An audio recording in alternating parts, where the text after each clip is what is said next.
Imagine, imagine you are a senior executive. Right. You oversee this massive, multi-million-dollar manufacturing joint venture. Okay, high stakes. Very high stakes. And you have a critical production deadline looming. But the factory floor has just come to a screeching halt because you were short on a few essential components. It's a total nightmare in manufacturing. Exactly. So through your personal connections, you managed to find a supplier in another city who has exactly what you need. You call them up, and based entirely on your verbal word, they ship the components immediately. Cash on delivery. Wow. No lawyers, no purchase orders. Nothing. No corporate guarantees at all. But the moment the shipment arrives on your loading dock, your company gets hit with a severe, unexpected cash flow freeze. The corporate accounts are completely locked. You cannot pay the bill. Oh, man. Well, for a Western executive, this is where you call accounts payable. You draft a formal letter of delay, and you basically prepare your legal team for a potential breach of contract dispute. Right. It's a corporate logistical error. Yeah, you rely on the institutional framework to handle the friction, right? The system absorbs the blow. Exactly. You lean on the system. Yeah. But the actual executive in this scenario, because this really happened, she was a Chinese deputy general manager navigating her own domestic market. And she did something completely different. What did she do? To ensure the supplier was paid on time, she bypassed her corporate finance department entirely. She went to her personal bank account, withdrew her own life savings, an amount roughly equal to her entire annual salary, and paid the corporate supplier out of her own pocket.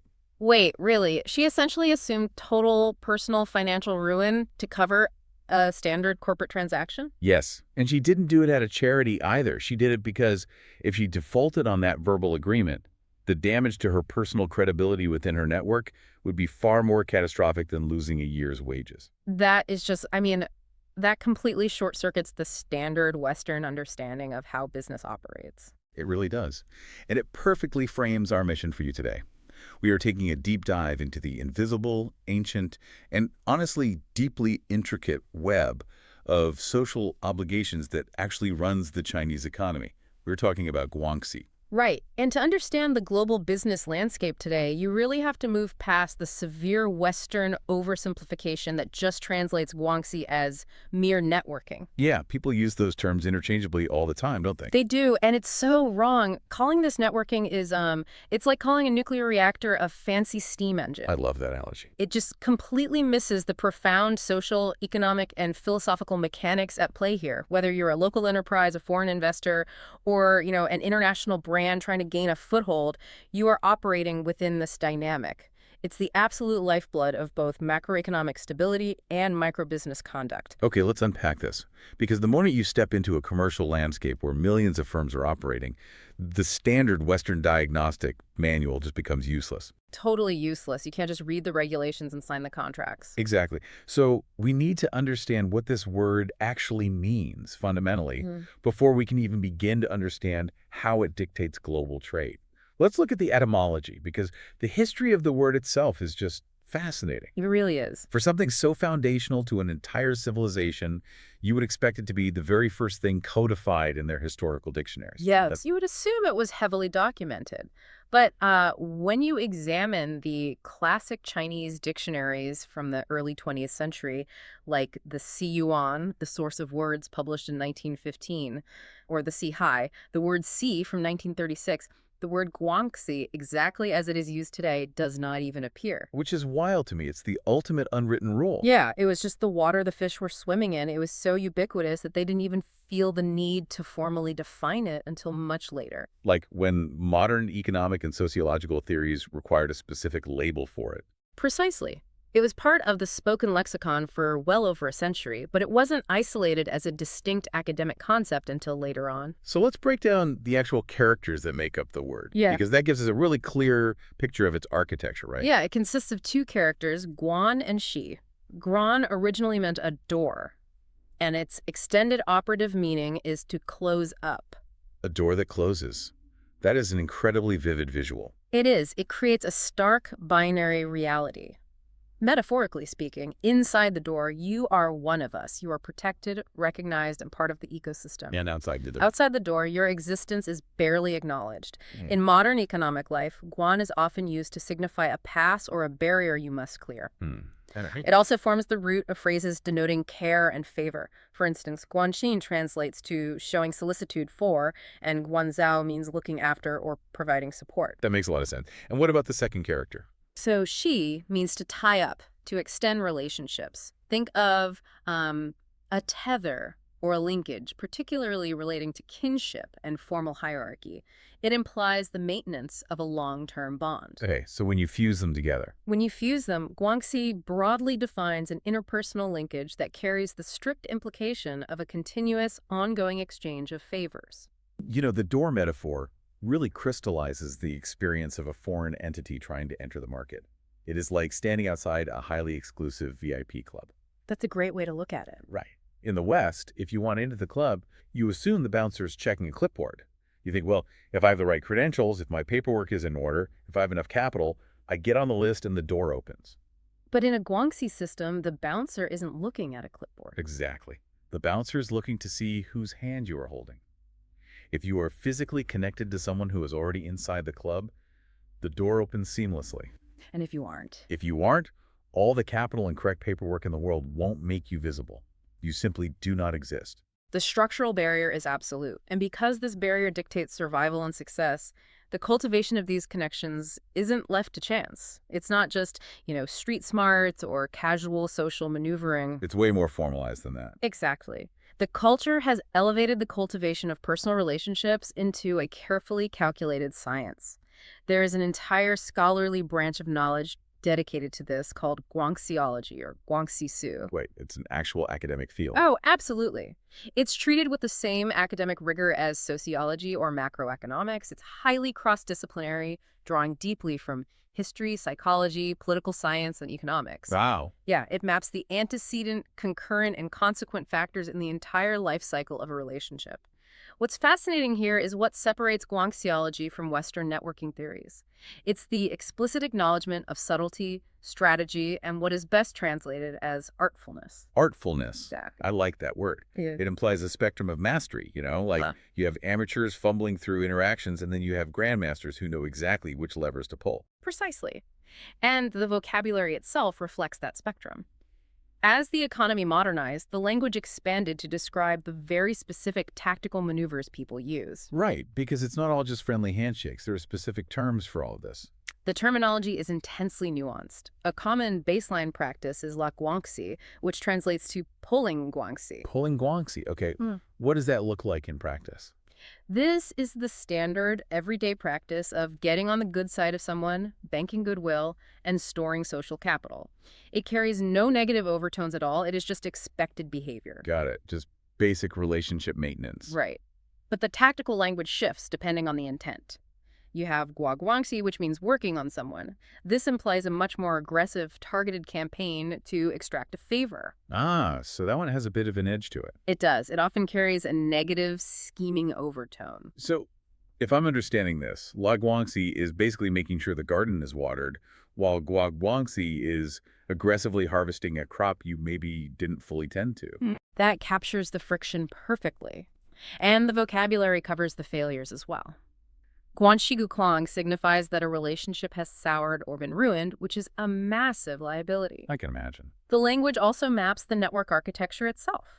A Guanxihu, or Guanxi family, acts as the focal point or anchor of a network. Like a central hub. Exactly. This could be a powerful individual, a specific corporate department, or even a government bureau that controls access to vital resources. If we look at this through a Western lens, there is an immediate cultural reflex to view this exchange of gifts and favors to gain access to a Guanxi family as transactional, or even bordering on corrupt. Oh, that's the most common misconception. Right. When a system requires you to curry favor just to get a basic permit approved, the Western mind immediately flags it as an ethical lapse. But Guanxiology completely reframes that assumption. Within this system, the exchange of favors and gifts is not an ethical lapse at all. It's not. No, it is the fundamental moral mechanism for meeting the needs of everyday life. This discourse places massive emphasis on the binding power and the ethical qualities of relationships. The reciprocity is implicit, it lacks rigid time specifications, and it is strictly socially binding. So it operates on an entirely different physical law than a Western contract. Exactly. To really understand the physics of that reality, like why that door exists and why this system fundamentally rejects the Western transactional model, we have to look past modern supply chains and corporate structures. We have to dig down into the philosophical bedrock. We really do. This isn't a business strategy invented in the 1980s. No, it's a social programming language that has been running for over 2 millennia. We are talking about the profound legacy of Confucianism. Yes. You cannot separate Guanxi from Confucian philosophy. According to this 2,000-year-old framework, an individual is not viewed as an isolated entity. A person is fundamentally a social and relational being. Okay, so the individual doesn't really exist on their own. Right. The stability of the entire society depends on individuals properly understanding and executing their differentiated roles within a network of relationships. And the primary code for that network is the Wulun, right? The Yeah. 5 traditional relationships. That's it. The Wulun codified human interaction into 5 specific architectures. You have prince and subject, father and son, older brother and younger brother, husband and wife, and friend and friend. The immediate takeaway from that list, at least for me, is the blatant inequality. I mean, 4 out of the 5 relationships are strictly hierarchical. They are. They form a rigid, classificatory, paternalistic order. Paternalistic is the key word there. Exactly. The superior in the dynamic, so the prince, the father, the older brother, has a duty to protect, guide, and provide. The subordinate has an absolute duty of loyalty, obedience, and respect. And what about the friend-to-friend one? Only the friend-to-friend relationship operates on a relatively horizontal plane. But even that is governed by strict rules of mutual obligation. This entire framework was designed to establish a harmonious secular order in a really volatile world. Here's where it gets really interesting, because this philosophical bedrock fundamentally alters how a human being perceives their own existence. In the West, our cultural evolution, driven by the Enlightenment, by philosophers like Locke and Descartes, built the concept of the independent self. Yes, the autonomous individual. Right. We view the individual as a self-contained entity. Your behavior is driven by your own internal traits, your personal desires, and your unique values. It's a very internal focus. Exactly. Think of a Western individual like a standalone software application. You download the app, it sits on your hard drive, it has its own internal code, and it functions perfectly well whether it's connected to the internet or not. Its value is inherent in its own programming. That's a great analogy. But under the influence of Confucianism, the East developed the concept of the interdependent self. Right. You are not a standalone app. You are a node in a blockchain. A node in a blockchain. I like that. A node has absolutely no utility, no purpose, and no identity in isolation. Its entire existence is defined by how it connects to the other nodes, how it validates the ledger, and how it sustains the larger network. The self, in relation to the other, is the absolute center of human experience. And that structural reality creates what we call a situation-centered individual. Because the Wulun dictates exactly how the nodes must interact, the culture demands that you perform your role flawlessly based on the specific situation and the specific relationship. So you're constantly adapting to whoever's in the room. Yes. You must express precisely what the role requires and suppress anything that contradicts the harmony of that interaction. You are constantly playing a prescribed part. And performing that part successfully almost always requires the suppression of your independent will. Individual desires are aggressively downplayed. That sounds exhausting, honestly. It's definitely a different way of existing. Your personal ambitions are secondary to the predetermined requirements of the relationship. And this behavior is governed by 8 unyielding moral principles: loyalty, respect, kindness, love, trust, justice, harmony, and peace. Wow, that's a heavy list. It is. You obey these principles not just to be a good person, but to maintain your face and your standing within the network. Okay, if we pull this back to a modern business context, this explains a massive point of friction for foreign executives. A Western executive flies in, sits at a negotiating table, and assumes everyone is there to maximize their individual corporate gain. They view the relationship as a temporary tool, right, just a means to achieve a specific financial end. Exactly. But the Chinese counterpart, operating as a situation-centered individual, views the cultivation of the relationship as an end in itself. Because in a relation-centered world, social connections possess an intrinsic, paramount significance. The transaction is actually secondary to the connection. That is such a fundamental shift in priority. It is. This philosophical legacy creates a profound societal tendency to categorize people based on relational proximity and to treat them accordingly. You do not treat all business partners equally. You treat them according to where they sit in your network. And that categorization process is ruthless in its efficiency, isn't it? If your entire identity is tied up in how you relate to others, you need a highly rigid filing system to determine who the others actually are. You absolutely do. So how does someone operating in this culture mentally organize the millions of people around them? Well, there are three major categories of interpersonal relations, and the psychological walls between them are massive. The innermost circle is Jiren, which encompasses family members. The absolute core of the blockchain. Exactly. The Jiren relationships are permanent, unconditionally stable, and highly expressive. In this circle, the welfare of the other person is an inseparable part of your own duty. So it's not even a choice. No, you are obligated to attend to their needs with absolute dedication and, crucially, with little or no expectation of future return. In-group favoritism based on blood and kinship is an unbreakable cultural law. Okay, so if the family is the center of warmth and unconditional duty, what does the extreme outer edge of this universe look like? The extreme outer edge is the Shenren category. These are strangers or mere acquaintances. Anyone you don't really know. Right. It includes anyone outside the family unit with whom you have no established meaningful history. It could be a foreign vendor you just met at a trade show, or honestly, someone who lives 3 streets over in your own city. Wait, how does the situation-centered individual interact with a stranger? Because if there is no prescribed Wulun relationship, what rules apply? The rules of utility apply. Interactions with Shenren are superficial, temporary, and dominated entirely by utilitarian concerns. Because there's no shared history. Precisely. Because there is no shared history and no relational bond, the focus narrows exclusively to personal gain and loss. It is a space of pure instrumentality without a shred of affection. That creates a jarring dynamic.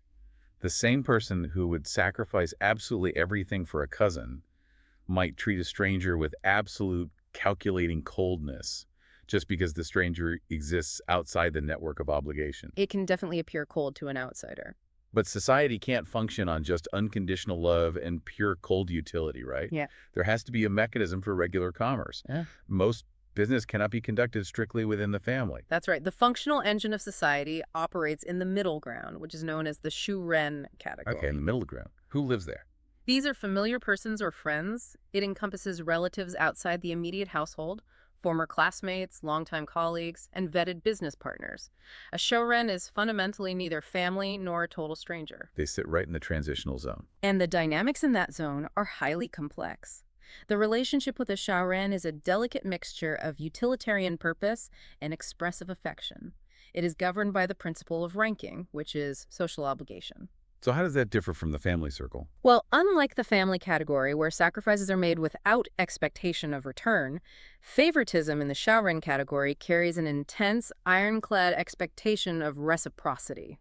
You do the favor, but a ledger is opened. Ah, a ledger is opened. I like that. Yeah. So if we put ourselves in the shoes of a foreign entity, let's say an automotive manufacturer from Detroit trying to secure a supply chain in Guangzhou, they are arriving fundamentally as Shenren. Yes, they are total strangers. If interactions in that outer circle are superficial and purely utilitarian, how do they bridge that massive psychological gap?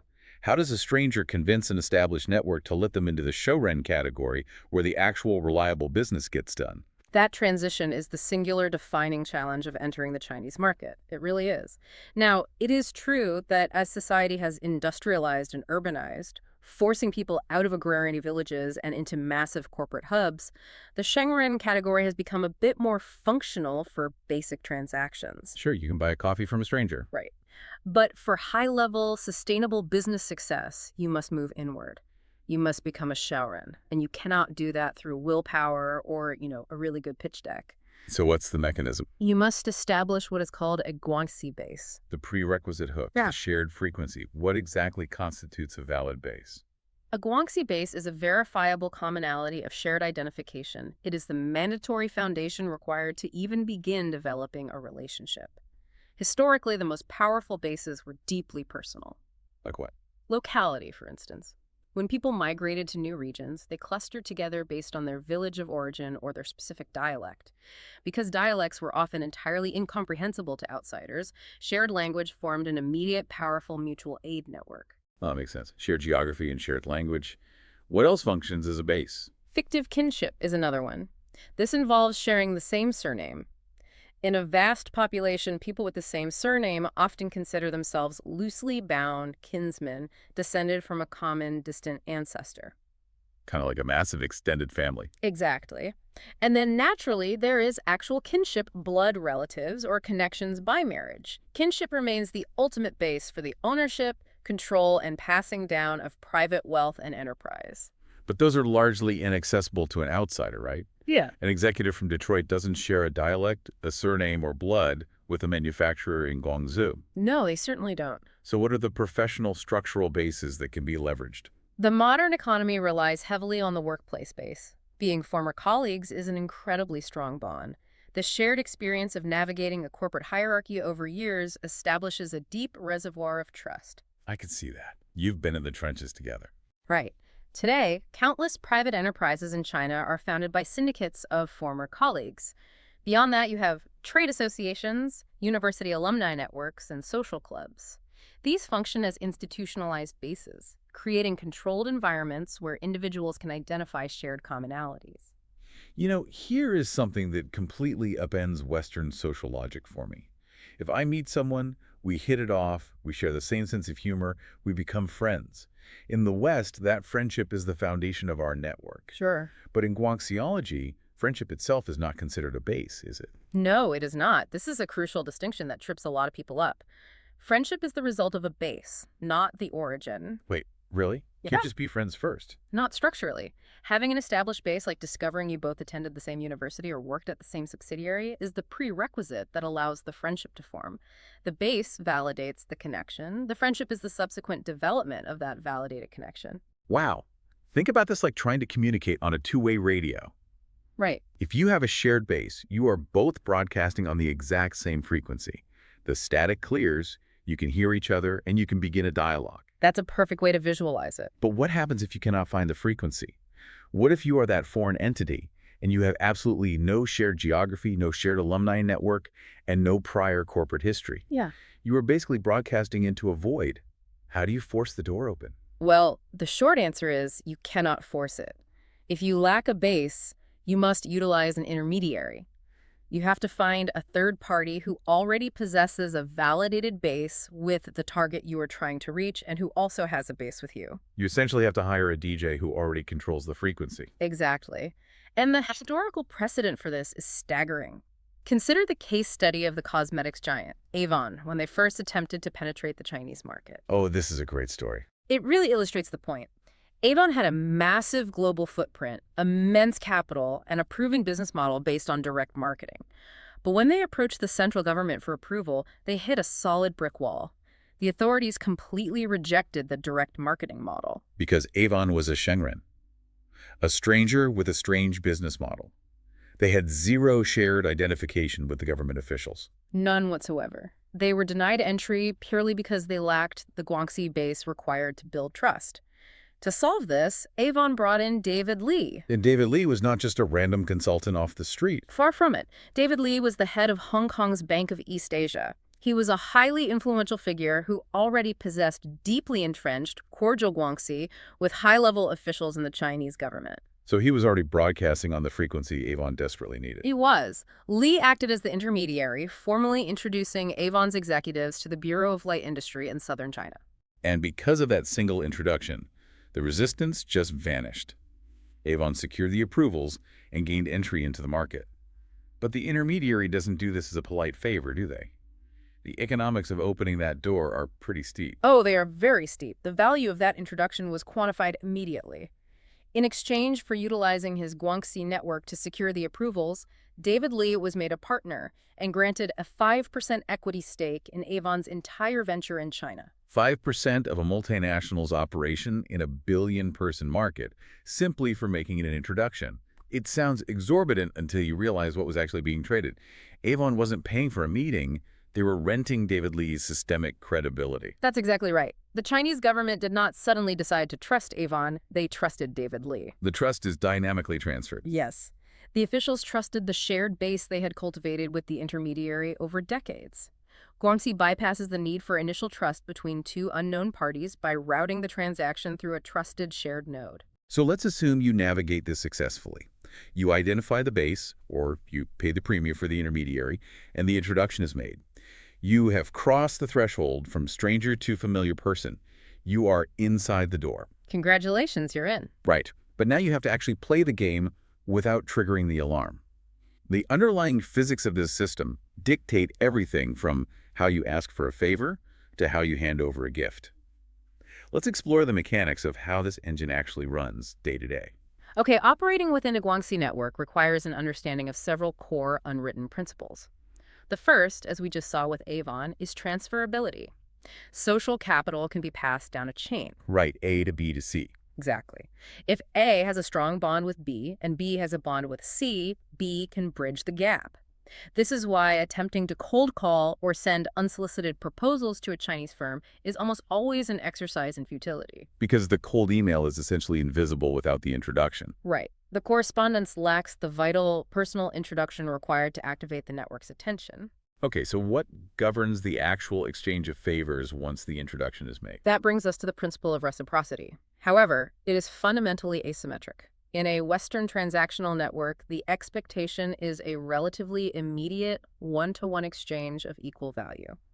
I give you a discount on shipping, you give me a volume guarantee. Pretty standard business. But Guanxi reciprocity often links individuals of unequal rank or power, and it is explicitly structured to favor the weaker partner. Wait, the weaker partner gains the advantage? That completely defies standard corporate leverage models. Why would the superior party agree to that? It connects directly back to the paternalistic nature of the Wulun we talked about earlier. The superior party gains prestige, loyalty, and social standing by providing for the subordinate. Ah, so it's a status thing. Exactly. The weaker partner can call upon the stronger party for special favors or critical assistance without the burden of having to reciprocate with equal financial or material value. They reciprocate with absolute loyalty and public deference, which enhances the superior's reputation. It's basically a modern patron-client dynamic. The billionaire helps the local manager, not for money, but for the social capital that comes from being a benevolent patron. You nailed it. And this dynamic is entirely intangible. That is another core principle. There are no written ledgers. It is maintained by an invisible, unspoken code of equity. So everyone just remembers. Pretty much. Every node in the network intuitively understands the balance of favors owed and given, and violating that unwritten code brings immediate social consequences. You know, here is where the principles seem to clash for me. On one hand, we are talking about these deep, historical, loyalty-based bonds. But on the other hand, the system is ruthlessly utilitarian, isn't it? It is a fascinating paradox, honestly. Guanxi is fundamentally utilitarian. It initiates and bonds two people through the continuous exchange of practical favors, not necessarily through pure sentiment. So you don't even have to like the person. No, you do not have to be genuine friends to have functional Guanxi. If a relationship ceases to be mutually profitable or useful, it can be easily broken or allowed to wither. But wait, earlier, when we discussed the Shenren category, the friends we established that affection and human feelings were critical. How can a relationship be purely utilitarian, easily broken when the profit stops, but also require deep emotional bonding? I know it sounds contradictory, but the mechanism requires both, just at different stages. Utility is the spark that starts the engine. You exchange favors to establish the connection. Okay, so the favors are the icebreaker. Right. But pure utility cannot sustain a long-term, high-stakes network. To fortify the relationship against stress, crises, and the inevitable turbulence of business, you must inject affection. You have to build the emotional bonds. Exactly. Think of utility as the steel framework of a building, and affection as the concrete poured over it. Weak Guanxi partners trade favors coldly. Strong Guanxi partners trade favors while actively cultivating genuine emotional bonds. I see. Because Western transactions are often isolated, short-term occurrences. But Guanxi is an endless, interwoven flow of mutual aid that demands a human touch to prevent the gears from grinding to a halt. That makes perfect sense. The utility justifies the relationship, but the affection bulletproofs it. And cultivating that affection involves a lot of interactive rituals, like gift giving. Oh, gift giving. But navigating that is a minefield because the entire system is highly contextual. Contextuality is where outsiders frequently stumble. The exact same action can be interpreted as a vital gesture of respect, a cold transactional maneuver, or an illegal bribe, depending entirely on the specific situational context. Let's walk through the Marlboro cigarette example because it perfectly illustrates the razor-thin lines between etiquette and corruption. It's a classic example. Consider a subordinate giving a carton of expensive Marlboro cigarettes to their superior.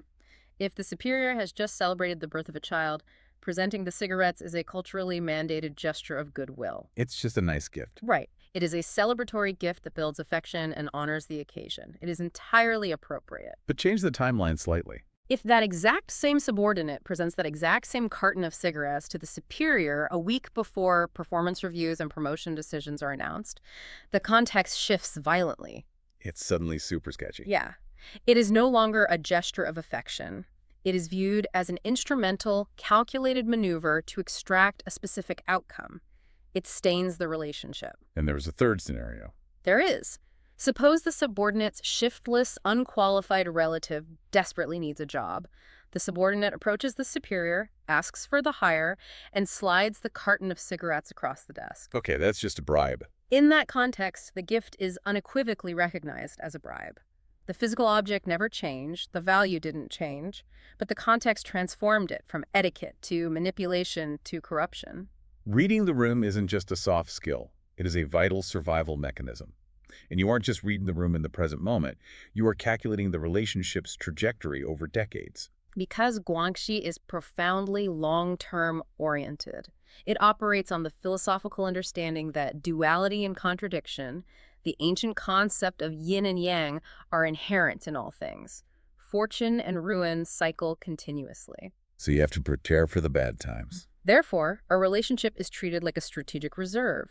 You invest in it and stock up favors during times of abundance and peace, knowing with absolute certainty that you will need to draw upon it during times of crisis. That's a really smart way to operate. It is. These connections are maintained continuously, and highly valuable Guanxi networks are often passed down from generation to generation, like an inheritance. But despite being passed down, it remains strictly personal, right? It does not belong to the corporation. This is perhaps the most jarring realization for a Western corporate board. Guanxi possesses no group connotation. It is forged between individuals, not entities. So the company doesn't own the network. Not at all. If a massive multinational corporation spends a decade building a lucrative supply chain in Shanghai, they might assume the company owns those relationships. But if the specific regional director who actually drank the tea, attended the banquets, and cultivated the ties suddenly resigns, the corporation discovers a terrifying reality. The network walks out the door with the employee. Entirely. The connections evaporate overnight. In the West, institutional memory and vendor contracts survive the departure of an account manager. In a Guanxi-driven ecosystem, the individual is the contract. Wow. To manage this massive, long-term, highly personal web of obligations, you have to be an expert accountant. But you aren't tracking dollars and cents. You are tracking social capital. Yes, social capital is the real currency. And to truly understand how the ledger is balanced, we have to master the three specific currencies that fuel this economy. Let's break down the mechanics of Mianzi, Renqing, and Ganqing. These three concepts form the holy trinity of Chinese social mechanics. Let's begin with Mianzi, which translates to face. Now, Westerners use the phrase saving face all the time, usually just meaning avoiding mild public embarrassment, like if you trip in the hallway. But the concept of Mianzi is exponentially heavier and much more mechanical. It is a quantifiable asset. Mianzi represents an individual's public social image, which is granted and maintained by the surrounding network based on how well that individual performs their designated roles. So it's something given to you by others. Exactly. The Chinese treat it as a tangible metric. The sheer volume of face you possess is calculated by the size of your network and the accumulated prestige of the individuals within it. You require a baseline level of Mianzi just to possess the social leverage necessary to initiate new connections. And the destruction of it is viewed in almost visceral terms, isn't it? Traditional cultural texts compare the social loss of face to the physical mutilation of one's eyes, nose, or mouth. It is a catastrophic event. Oh, wow. That's intense. It is, and this immense fear of mutilating one's social standing is the primary enforcement mechanism that keeps the entire network honest. If you engage in opportunistic behavior, if you fleece a partner on a deal, or fail to deliver on a promise, the loss of face radiates through the network at the speed of gossip. It's systemic ostracism. Yeah. You don't just lose the partner you cheated, you lose access to the entire web. Exactly. So Mianzi is the first currency. What is the actual medium of exchange? The medium of exchange is Renqing, which translates to social obligation. These are the specific, unpaired debts that accumulate when you invoke a Guanxi relationship. It is the active ledger of favors given and received. So every time you ask for help, you're spending rank. Yes. Renqing provides the moral foundation for the reciprocity we discussed earlier. If you accept a favor but continually disregard the obligation to balance the Renqing ledger, you inflict emotional damage, you hemorrhage your own Mianzi, and you severely jeopardize your standing in the network. And the third currency dictates the friction of those exchanges, right? Yes. The third currency is Ganqing, which translates to human feelings or affection. This metric determines the actual closeness, warmth, and sustainability of the bond. How do you build that up? There is a vital distinction to be made here regarding how Ganqing is acquired. Sending a lavish gift basket to a procurement official is merely an exercise in obligatory etiquette. It might initiate a superficial connection, but it generates zero Ganqing. You cannot buy affection with capital. Affection requires the investment of time and shared humanity. To build up Ganqing, you must engage in communal social activities. You attend the lengthy banquets, you drink together, you share personal struggles, and above all, you sincerely live up to the obligations you undertake. Because without that, it's just transactional. Right. Without a deep reservoir of Ganqing, a relationship remains distant, brittle, and highly susceptible to breaking under pressure. So what does this all mean? I was trying to map these three currencies onto a framework that a Western financial mind could instantly grasp. Tell me if this architecture holds up. Okay, let's hear it. In this vast social economy, Mianzi Face functions exactly like your FICO credit score. It takes years of steady, reliable behavior to build it up. It dictates the level of business you are allowed to engage in and the caliber of partners willing to associate with you. I follow you. If you default on a major social debt, your score plummets, and absolutely no one in the network will underwrite your ventures. The correlation to a credit score is highly accurate, particularly in how it determines your leverage and visibility to potential partners. Okay, so Mianzi is the overarching credit score. Ranking the social obligation acts as your actual line of credit. It is the running ledger of capital you have drawn down when you asked for favors and the capital you have banked when you provided them. Right, the active balance. You have to continually service that debt, constantly returning small favors to keep the account active and in good standing. It is the continuous flowing ledger of interpersonal exchange. And finally, Ganqi the affection acts as your interest rate and credit limit combined. Oh, that's interesting. Explain that. If you have incredibly high Ganqing because you have spent years sharing meals, solving problems together, and building genuine trust, you receive vastly favorable terms. People will bend over backward to help you with very little expected in immediate return. Your credit limit is functionally infinite. Yes, because the bond is so strong. But if you have low Ganqing, if the relationship is cold and strictly utilitarian, the interest rate is exorbitant. They will only process your request if they are guaranteed an immediate, massive, and secure return on their investment. That analogy perfectly integrates the psychological and mechanical aspects of the system. I really like that. Thanks. And if you examine the sheer power of that FICO score, the Mianzi, you realize why this system evolved the way it did. When everyone's social credit score is deeply intertwined and publicly visible, the threat of systemic ostracism is far more terrifying than a financial penalty. Exactly. Because of this dynamic, Guanxi literally replaces the need for a robust external legal system to monitor corporate veracity. Which brings us to the most profound cultural collision we see in global business. When East meets West at the negotiating table, they are operating on two entirely different definitions of the word trust. The clash isn't just about language. It's about what fundamentally guarantees a promise. The divergence is absolute. In the West, corporate society relies entirely on systems trust. We place our faith in institutional frameworks, in written laws, detailed contracts, regulatory bodies, and financial auditing firms. Right. If I sign a 50-page supply contract with a vendor in Ohio, I don't necessarily need to trust the vendor's soul. I don't need to know if he's a good father or loyal friend. You don't care about his personal life. Exactly. I just need to know that the system is objective and impersonal. If he fails to deliver the steel, I trust the institutional courts to freeze his assets and make my company whole. The system absorbs the risk. Systems trust is designed specifically to render personal guarantees dispensable. It champions rationalism, scalability, and cold professionalism. But that's not how it works in the East. No. Chinese managers operate on a paradigm that views systems trust as inherently weak. They prioritize personal trust, which is encapsulated in the concepts of Shenren and Kexin. Let's define Kexin. What is the actual weight of that word? Kexin translates to deep credibility or profound trustworthiness. It is a bond of trust forged directly between two individuals that aggressively bypasses any third-party agency. So no lawyers, no courts. Right. Under Kexin, the risk of the transaction is not absorbed by an external court or a corporate shield. The risk is borne entirely and intimately by the individuals themselves. That is a massive personal burden. It is. And what truly separates this from Western thought is the moral dimension.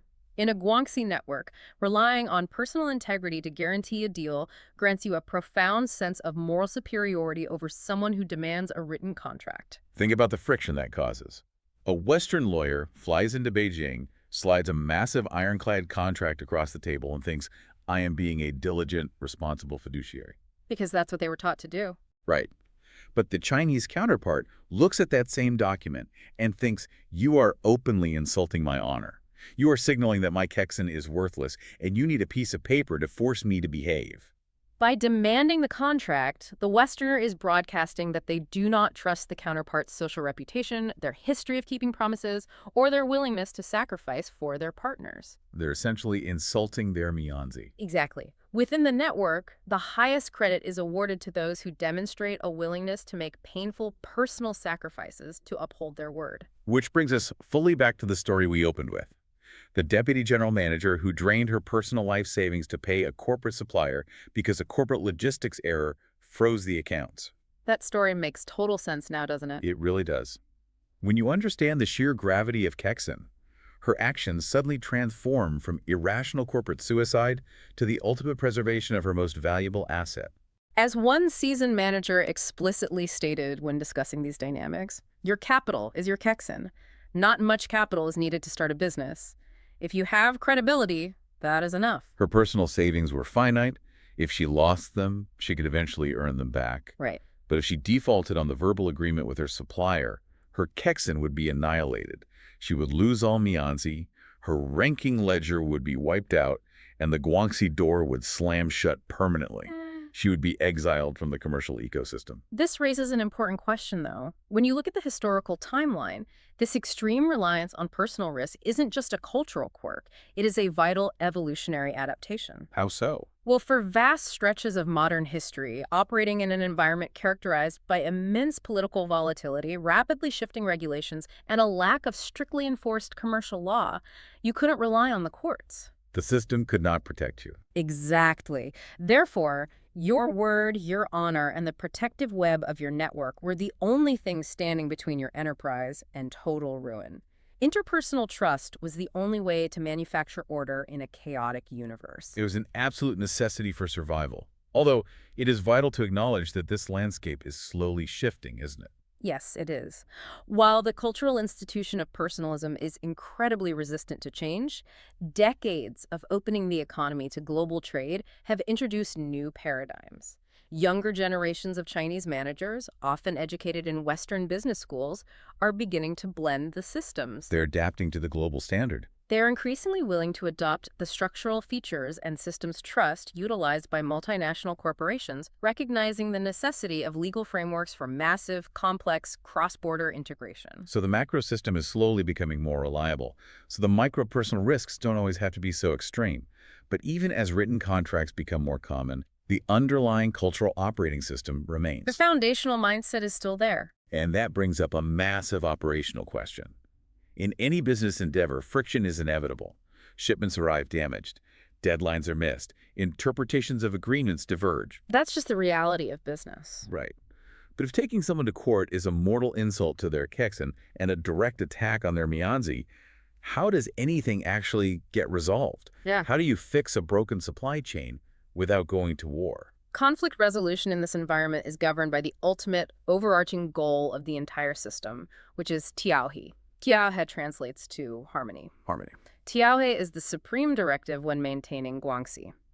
Now, in Western corporate culture, particularly in the tech sector, we are constantly taught the value of radical candor. Oh yeah, lean into the conflict. Right. We are instructed to confront disagreements head on, to lay our negative feelings on the table, and to vigorously debate until the optimal solution is reached. The Western ideal is that friction produces fire, and fire burns away the inefficiencies. But in the Chinese paradigm, aggressive, open confrontation is not viewed as productive. It is viewed as a catastrophic failure of manner. Wait, really? A failure of manners? Yes. From a very early age, individuals are socialized to believe that public displays of negative emotion are unsociable, destructive, and deeply untrustworthy. A person who cannot control their emotional output, who oscillates wildly between anger and joy, is perceived as a danger to the network. So you are required to maintain a placid, controlled exterior. You must preserve the illusion of harmony even when the project is basically burning down around you. You must preserve the apparent harmony at all costs. Therefore, when a dispute inevitably arises, the absolute first line of defense is quiet, private, bilateral negotiation and consultation. Keep it behind closed doors. Exactly. The parties attempt to massage the issue privately, allowing concessions to be made without public humiliation. If bilateral talks fail, the next step is third-party mediation. Who do they bring in? They bring in a mutually respected node in the network to absorb the friction and propose a compromise. Arbitration is a distant third option. And what about litigation? What happens if you file a lawsuit? Filing a lawsuit is the absolute extreme last resort. It is a declaration of total relational warfare. Because filing a public lawsuit is the equivalent of dropping a nuclear bomb on the entire relationship. You aren't just trying to recover lost revenue. No, you're destroying their social standing. You are publicly amputating their Mianzi. You are permanently severing the Renqing obligations. You are broadcasting to the entire world that their Kexen is utterly bankrupt.